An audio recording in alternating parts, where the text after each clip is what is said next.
Assalamu alaikum jama'a, don Allah ina neman taimakonku, ku taimake ni da addu'arku. Allah ya jarabce ni da wuta yau tsawon wata 11 ina fama da gobara. Na kasance ba ni da wanda zai taimaka min, don Allah, don Annabi, ku taimake ni kamar yadda Allah ya taimake ku. Wuta nake yi, a rana nakan yi ta sau 10, wataran fiye da haka. Bishiya ma ita na tsaye, idan na ɗora mata tsumma a kai takan ci. Idan kuma takalmi na kwaɓe yakan ƙone, duk kayan da na ajiye sai ya ƙone. Idan muka kai kayanmu maƙwabta gidan wasu, wutar takan kama. Idan suturarmu ne a gidan wasun ko kuɗinmu ne muka ba da ajiya, sai a ɗauke iya namun a saka a cikin wuta a cula masa wuta. Mijina ba shi da komai, ya kwanta jinya, ƙafata ta riƙe, yarona an buɗe masa ido yana ganin su. Jama'a don Allah ku taimaka min da addu'a. Na kasance yarana guda 7, duk cikinsu ba wanda nake jin daɗin su. Daga wannan ya kwanta jinya sai wannan ya kwanta.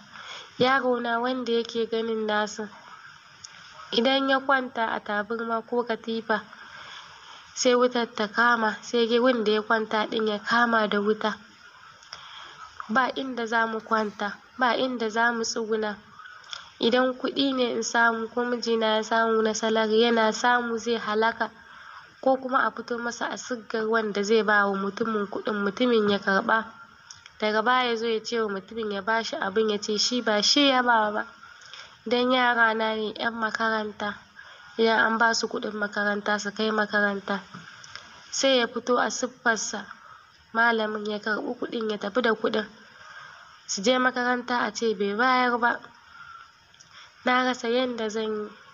Don Allah jama'a ku watsa wannan abin a social media, duk inda nake, duk inda ba na tsammani. Don Allah jama'a ku taimake ni, ku watsa wannan magana. Allah ya kawo min ɗauki. Ku taimaka min da addu'a don son da kuke wa Annabi Muhammadu, don girman Allah, don ƙaunar da kuke wa Annabi Muhammadu. Duk wanda ya watsa wannan abun Ubangiji Allah ya masa tsari da mummunar ƙaddara. Duk wanda ya watsa wannan abun Ubangiji Allah ka masa tsari da mummunar rayuwa.